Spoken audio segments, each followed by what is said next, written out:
오늘은 어버이 주일이고 며칠 전에는 어버이날이었죠. 여러분은 올해 어버이날 어떻게 잘 보내셨습니까? 수십 번도 더 맞이했던 그런 어버이날이지만 저에게요. 올해는 조금 더 특별하게 다가왔던 것 같아요. 5월 5일 어린이날이 되면 어린이들을 위해서, 우리 아이들을 위해서 또 어떻게 해줘야 되나 고민을 했고, 어버이날이 되면 부모님께 또 주위에 있는 우리 어르신들에게 어떻게 해야 될까를 고민을 많이 했었었는데, 올해는요, 나도 어버이구나 라는 것을 조금 실감했던 그런 하루였어요. 올해는 우리 아이들이 둘 다 이렇게 어버이날이라고 편지를 써가지고 왔더라고요. 우리 아이들이 저렇게 만들어서 써갖고 왔던 저 편지를 이렇게 읽으면서 웃기도 하고 기특하기도 하고 이쁘다라는 느낌도 이렇게 들었는데, 우리 아이들이 써준 저 글들을 좀 읽다가 마음에 좀 오래 남는 문장들도 몇 가지를 만났습니다. 그 큰아이 은우의 편지에는 그 장난기가 가득했습니다.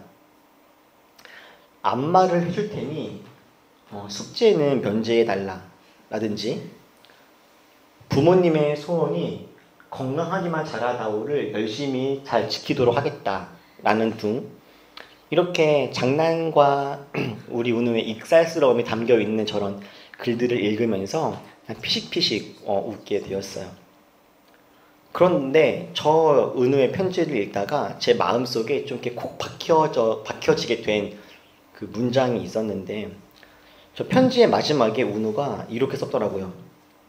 2025년 5월 8일 엄마 아빠의 자랑스러운 첫째 아들 이윤 올림, 이렇게 썼어요.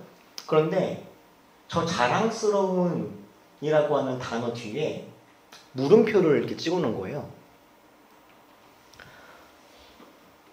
저걸 딱 보면서 저기에다가 물음표를 왜 찍었을까라는 궁금증이 생겼었습니다. 혹시 은우는 엄마랑 아빠가 자기를 자랑스러워하지 않을 수도 있다라고 하는 가정을 하고 있는 것 같았어요. 그래서 자랑스러운 아들이 되고는 싶은데 지금 엄마 아빠가 나를 자랑스러워하지 않을 수도 있으니 저렇게 물음표를 찍어 놓은 게 아닌가 하는 거죠. 저는 저희 은우가요 정말 자랑스럽습니다. 자랑스럽다라는 말 그대로 동네방네 우리 은우를 소개하고 이야기해주고 싶어요. 그런데 혹시라도 은우가 마음속에 엄마랑 아빠는 나를 자랑스러워하지 않을 수도 있어, 이런 생각을 혹시 하고 있나? 라는 생각을 제가 저 글을 보면서 하게 되었거든요. 그래서 그 생각을 했더니 마음이 좀 아프더라고요.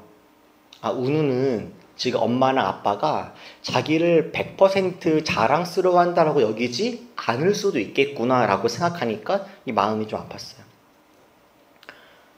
둘째 시우는요, 어버이날에 일기를 이렇게 쓰면서 부모님께 어떻게 효도하면 되는지에 대한 일기를 썼거든요. 저렇게 부모님께 효도하고 싶은 방법으로 시우는 자기 밥그릇을 치우겠다, 그리고 엄마 아빠 안마를 해드리겠다, 이렇게 적었어요.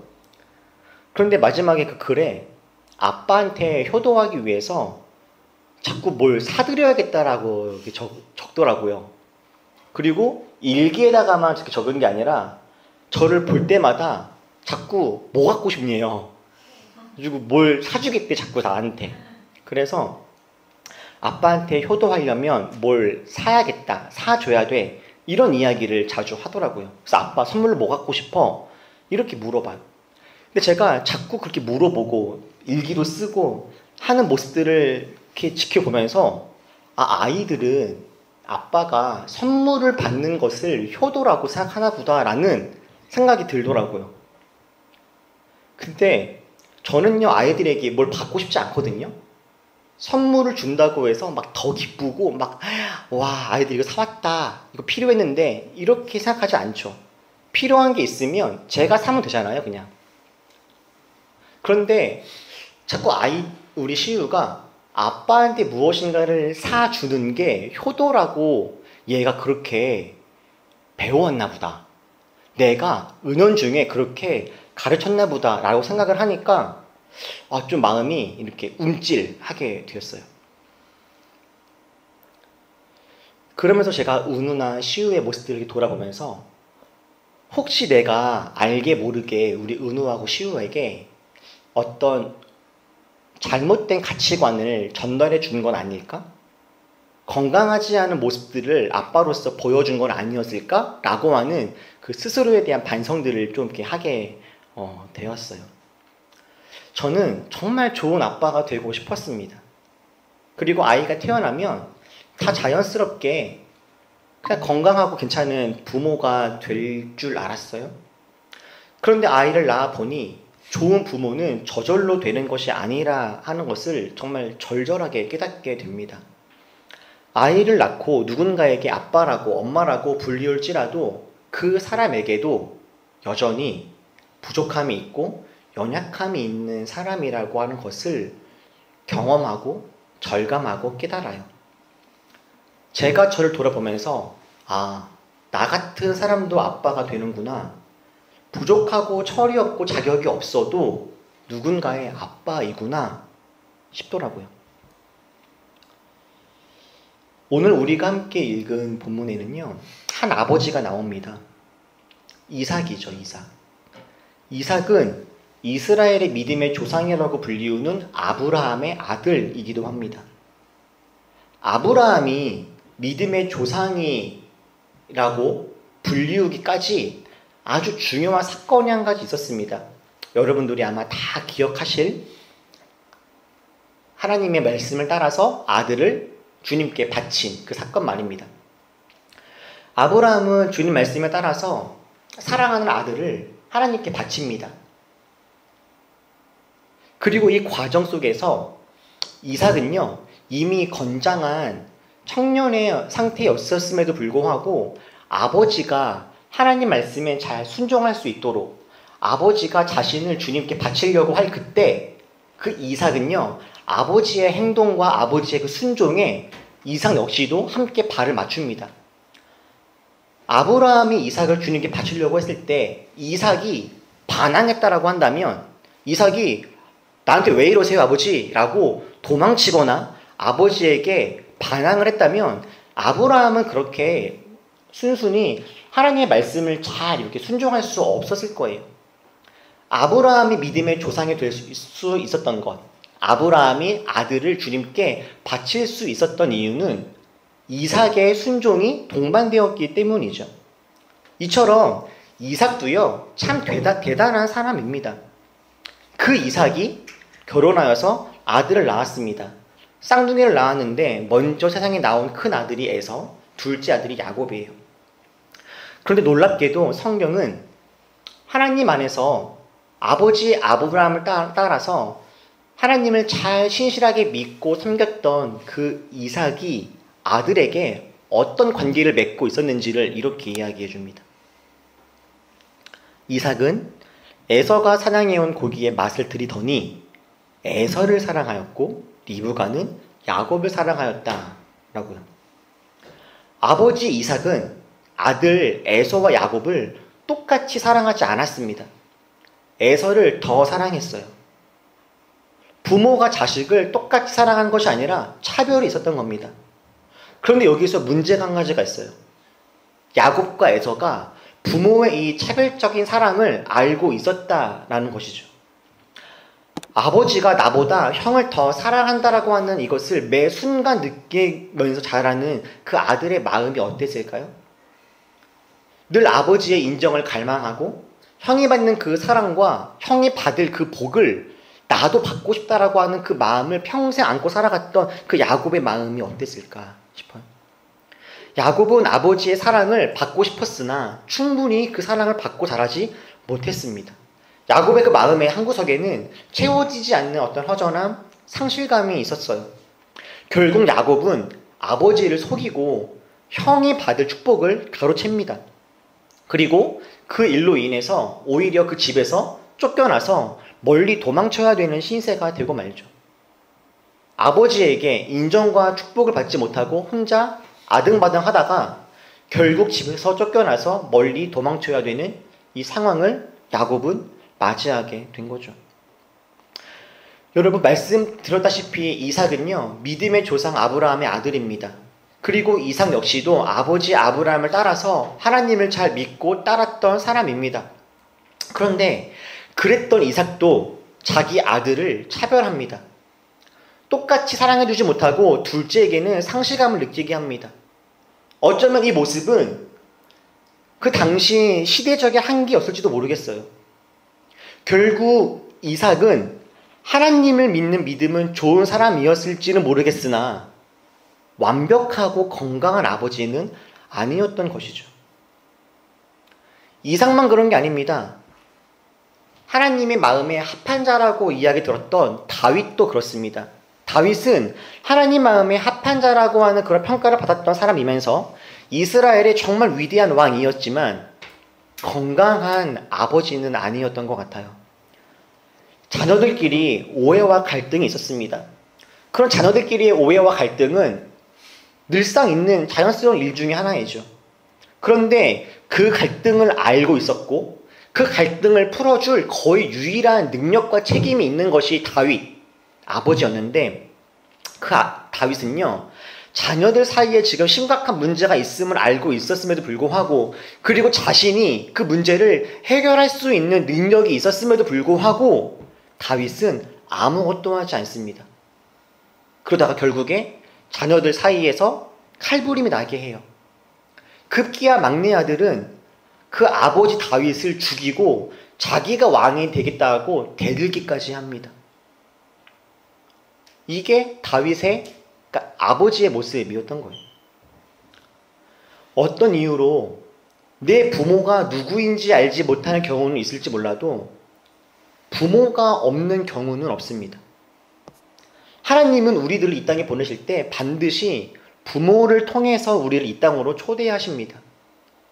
이 땅에 누군가 태어났다라고 하는 것은 그를 태어나게 한 부모가 있다라고 하는 말이죠. 저는 이곳에 앉아있는 여러분들의 부모님을 아는 분도 있고 모르는 분들이 대부분인데 제가 여러분들의 부모님을 한 번도 못 봤고 목소리를 못 들었고 어떤 분이신지 제가 잘 알지 못한다 할지라도 한 가지 확실한 건 여러분 모두에게는 여러분들을 이 땅에 태어나게 한 부모님이 있었을 거라고 하는 그 사실, 그것은 의심할 필요가 없죠. 우리 모두에게는 다 부모님이 있어요. 그런데 부모님들이 다 똑같지가 않습니다. 사랑과 여유가 많은 부모가 있는가 하면 아직 자녀들을 사랑으로 잘 품어주지 못하는 분들도 있어요. 오늘날에도 여전히 많은 아이들이 부모님으로부터 받아야 될 사랑과 보호 대신에 폭력과 폭언에 시달리는 경우들이 있다고 합니다. 2022년도 기준으로 아동학대로 판정된 사건만 27,900건이래요. 근데 그 중에서 82%가 2만 건 이상이 친부모로부터 발생한 사건이라고 합니다. 이거는 신고된 것만 따진 수치예요. 신고되지 않은 것을 생각해 본다면 여전히 수많은 고통이 가족들 사이에, 부모와 자식 사이에 있을 거라는 것을 예상할 수 있죠. 이런 상황임에도 불구하고 또 하나 안타까운 게 무엇입니까? 자녀들은 부모님을 고를 수 없다라는 거죠. 그렇다면 건강하지 못한 부모에게 태어난 아이들은 참 억울하고 힘들지 않을까라는 생각들도 하게 돼요. 요즘 같은 사회는 수저론이 언급되지 않습니까? 금수저, 은수저, 동수저. 부모의 재산과 부모의 경제적인 능력에 따라서 자녀들의 삶에 아주 큰 영향을 주게 되어지는 요즘과 같은 시대를 살아가면 어떤 부모를 만났느냐에 따라서 그 자녀의 삶이 너무 많이 달라지기도 해요.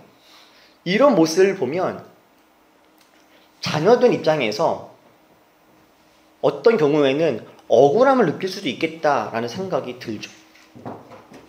저같이 부모된 입장에서는 이런 상황들을 생각해 봤을 때 내가 우리 아이들에게 다른 부모보다 더 괜찮은 부모가 되지 못한 것 같은 생각이 들 때가 종종 있어서 때로는 미안한 마음이 들기도 하고 내가 더 괜찮은 부모가 되어야겠다라고 하는 어떤 부담이 있기도 합니다. 저도 종종 그래서 우리 아이들이 내가 아니라 더 괜찮은 아빠를 만났으면 어땠을까라고 하는 생각을 하기도 합니다. 그런 생각을 하면서 어떨 때는 울기도 하고 미안하기도 하고 아프기도 하고 어떤 자기 비하에 빠지는 경우들도 있어요. 가끔은 부모가 되는 것이 너무 어렵다, 힘들다는 생각을 하기도 합니다. 나만 바라보고 나의 상황과 어떤 환경에 따라서 지대한 영향을 받는 저 아이들을 내가 어떻게 잘 끌어줘야 되나 라고 하는 생각을 할 때 참 그것이 무거운 짐처럼 느껴지는 경우들도 있죠. 목회도 비슷한 것 같아요. 목회. 올리브교회에 오신 분들은 이 양들을 어떻게 잘 양육해야 되나, 어떻게 잘 주님 안에서 은혜를 누리면서 살아갈 수 있도록 어떻게 이끌어 가야 되나, 이런 고민들이 들기도 합니다. 그래서 더 괜찮은 목사, 더 괜찮은 교회에 다녔으면 더 좋았을까? 이런 고민들과 상상들도 막 하게 되는 거죠. 그런데 하나님이 우리들을 부모님을 통해서 이 땅으로 오게 하시지만 그때 하나님은요, 우리에게 부모님만 주신 것은 아니다 싶어요. 야곱이 아버지와 형을 피해서 결국에 도망치는 신세가 되죠. 더 이상 아버지의 그늘 아래 있을 수가 없어서 외삼촌 집으로 야반 도주하고 있었던 바로 그날 밤에 모든 것을 잃고서 혼자 남겨진 느낌이 있었던 바로 그 처절한 그 밤에 야곱이 꿈을 꿉니다. 사다리가 땅 위에 있는데 꼭대기가 하늘에 닿았고요. 하나님의 사자들이 그 사다리를 왔다 갔다 하고 있는 그런 꿈을 꾸게 돼요. 그리고 그 꿈 속에서 야곱은요, 이런 말씀을 만납니다. 우리 13절과 14절 2절 우리 같이 한번 읽어볼까요? 자, 시작. 주님께서 그 층계 위에 서서 말씀하셨다. 나는 주 너의 할아버지 아브라함을 보살펴준 하나님이요 너의 아버지 이삭을 보살펴준 하나님이다. 내가 지금 누워있는 이 땅을 내가 너와 너의 자손에게 주겠다. 너의 자손이 땅의 티끌처럼 많아질 것이며 동서남북 사방으로 퍼질 것이다. 이 땅 위의 모든 백성이 너와 너의 자손 덕에 복을 받게 될 것이다. 15절입니다. 읽어볼게요. 내가 너와 함께 있어서 내가 어디로 가든지 너를 지켜주며 내가 너를 다시 이 땅으로 데려오겠다. 내가 너에게 약속한 것을 다 이루기까지 내가 너를 떠나지 않겠다. 캄캄한 밤에 무섭고 외로웠던 그때에 아버지로부터 충분한 사랑을 받지 못하고 결국 부모의 품에서 벗어나게 된 그 야곱에게 누가 찾아오셨습니까? 하나님이 찾아오셨습니다. 그리고 하나님이 야곱이 아버지 이삭에게 그토록 받고 싶었던 인정과 사랑, 축복의 약속을 야곱은 하나님께 받습니다. 아버지에게 사랑과 축복을 받지 못해서 상처 입고 도망치던 그 야곱에게 하나님이 먼저 찾아오셔서 나는 너의 존재를 있는 그대로 받아주고 너의 미래를 내가 축복하며 무엇보다 내가 너를 떠나지 않을 것이다 라고 하는 그 변함없는 사랑을 약속해 주셨어요. 여러분, 하나님은 우리 모두에게 부모님을 주셨습니다. 부모님을 통해서 우리는 이 땅에 태어나고 자랍니다. 그러나 다시 한번 말씀드리지만 저를 비롯한 이 땅의 모든 부모님들은 완벽하지 않습니다. 모든 부모들도 부모로 이 땅을 태어난 것이 아니죠. 살아가다 보니 부모가 되었습니다. 부모가 된 것이 처음이었고 이 부모의 삶이 낯섭니다. 어렵고요. 최선을 다하지만 부족함이 없지 않고 실수도 잘못한 것도 분명히 있는 상태로 그렇게 하루하루를 살아갑니다. 그리고 그로 인해서 자녀들이 알게 모르게 상처를 받기도 하고 아픔을 겪을 수도 있죠. 그러나 중요한 건 하나님께서 우리 부모님들의 부족함까지도 하나님의 크신 사랑으로 메워주시더라라는 거예요. 우리를 이 땅에 태어나게 하고 최선을 다해서 우리들을 길러주신 그 부모님이 계시지만 부모님의 그 사랑에 더하여 우리가 태어나기 전부터 이미 우리를 아시고 우리를 사랑하시며 우리의 눈물을 닦아주시는 하나님이 계시더라라는 거죠. 그 하나님께서 우리의 마음 깊은 곳에 있는 사랑의 갈망을 아시고 부모님의 사랑에 더하여 하나님의 놀라운 사랑으로 우리를 채워주십니다. 여러분 수학에서 이런 기호를 보신 적이 있습니까? 수학 공부하실 때?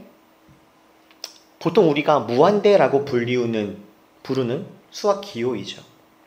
아주 큰 끝이 없는 숫자를 보통 우리는 저렇게 무한대라고 하는 기호로 표현합니다. 무한대에는요, 어떤 것을 더해도 결국은 무한대라는 값이 나옵니다. 무한대에다가 1을 더해도 무한대고 무한대에다가 1000을 더해도 무한대입니다.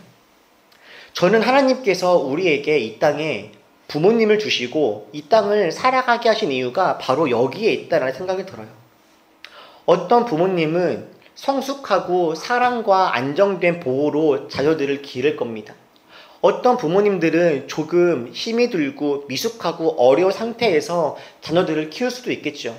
그러나 하나님이 우리들에게 그런 다양한 부모님을 만날 수 있도록 허락하신 이유는 결국 우리의 삶은 부모님으로 말미암아 좌지우지 되는 것이 아니라 하나님이 그 사랑 위에 사랑을 더하여서 결국 우리를 이끌어 가실 거라고 하는 하나님의 그 자신감 때문 아닐까 싶어요. 비록 우리가 부모님으로부터 완벽한 사랑을 받지 못한다 할지라도 하나님이 우리에게 사랑 위에 사랑을 더하셔서 결국 우리를 회복과 온전한 길로 이끌어 가실 거라고 하는 하나님의 그 의지가 우리 가운데 있는 거죠. 혹 부모님으로부터 상처와 아픔을 경험했던 사람들도 하나님은 결국 회복시키시고 일으키실 겁니다. 우리를 홀로 두지 않으시고 함께 하시고 진짜 우리들의 아버지가 되어주셔서 우리들로 하여금 나다운 삶을 잘 살아가게 하실 것이 우리 하나님의 의지이죠. 오늘 이 자리에 계신 우리 모두는 서로 다른 부모님을 만났고 각기 다른 성장 과정을 거쳐서 여기까지 왔을 겁니다. 정말 건강하고 훌륭한 부모님을 만나 넘치는 사랑을 받으며 자란 분도 계실 것이고 그 사랑에 진심으로 감사하시는 분들이 계실 겁니다. 반면 안타깝게도 부모님과의 관계 속에서 크고 작은 상처와 아픔을 경험하면서 어려운 시간들을 보내시는 분들도 계실 줄 압니다. 그러나 여러분, 우리 오늘 말씀을 잘 기억하면 좋겠어요. 우리의 과거가 어떠했든, 현재 우리의 모습이 어떠하든, 우리가 어떤 상황으로 자라왔든 하나님께서 우리와 언제나 함께 하시며 사랑 위에 사랑을 더하십니다. 하나님은 우리가 만나고 경험했던 어떤 상황과 환경을 넘어서 우리가 나답게 살아갈 수 있는 힘과 회복과 위로와 사랑을 우리 가운데 부어주셔요. 우리의 부족함을 하나님의 은혜로 채워주십니다. 그러므로 이제 혹 부모의 자리에 계신 성도들, 저와 같이 어느덧 부모가 된 분들이 있다면, 또 부모가 될 분들이 있다면 우리는 이것을 기억하면 좋겠어요. 내가 자녀에게 완벽한 사랑을 주어야 한다라고 하는 그 무거운 부담감을 이제 조금 내려놔도 되겠다라는 말이죠. 우리 모두는 연약한 질그릇 같아서 완벽할 수 없습니다. 하나님 안에서 우리가 최선을 다해서 자녀들을 사랑하고 섬기겠지만 우리는 약하고 부족함이 없을 수 없습니다.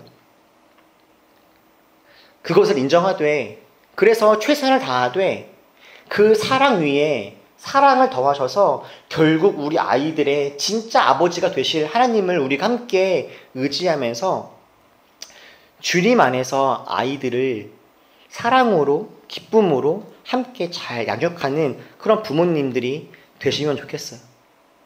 그리고 자녀가 된 사람들은 이제는 우리 부모님들의 약함과 허물을 긍휼함의 눈으로 바라볼 수 있기를 소망합니다. 그분들도 치열한 인생의 무게를 감당하며 살아오신 연약한 사람이었음을 우리 이제는 기억하면 좋겠어요. 부모님들도 어린아이의 때가 있었고 청년의 때가 있었고 힘이 들고 어려워서 아둥바둥하는 순간들이 있었을 겁니다. 부모님들도 완벽한 사람이 아니고 죄가 있고 약함이 있고 부족함이 있는 그런 존재들인 것이죠. 혹시 우리 안에 풀리지 않는 응어리가 있다면 하나님 앞에 내려놓고 하나님께서 사랑 위에 사랑 부어주시기를 우리 소망하면서 그 위로와 사랑을 주님 안에서 경험하시기를 축복합니다. 하나님께서 주시는 그 사랑을 누릴 때 우리는 어떤 부모님을 만났느냐에 따라서 우리 삶이 좌지우지되는 것이 아니라 주님 안에서 우리다운 삶을 잘 살아가면서 하나님 안에서 의미 있는 인생을 살아낼 수 있게 될 거예요. 사랑하는 모든 올리버 여러분, 부모님으로부터 받은 사랑에 혹시 받지 못해 아팠던 그 마음의 빈자리에 하나님의 그 사랑을 더하면서 살아갑시다. 하나님의 그 은혜가 우리 안에 채워질 때 우리는 과거의 상처와 아픔으로부터도 일어날 수 있게 될 것이고 현재의 삶을 감사로 채워지게 될 것이며 미래를 소망으로 바라볼 수 있게 될 겁니다. 사랑 위에 사랑을 더하셔서 결국 우리들로 하여금 온전한 삶을 살아가게 하실 그 주님 안에서 우리 새롭게 위로와 힘을 얻는 모두가 되었으면 좋겠습니다. 기도하겠습니다.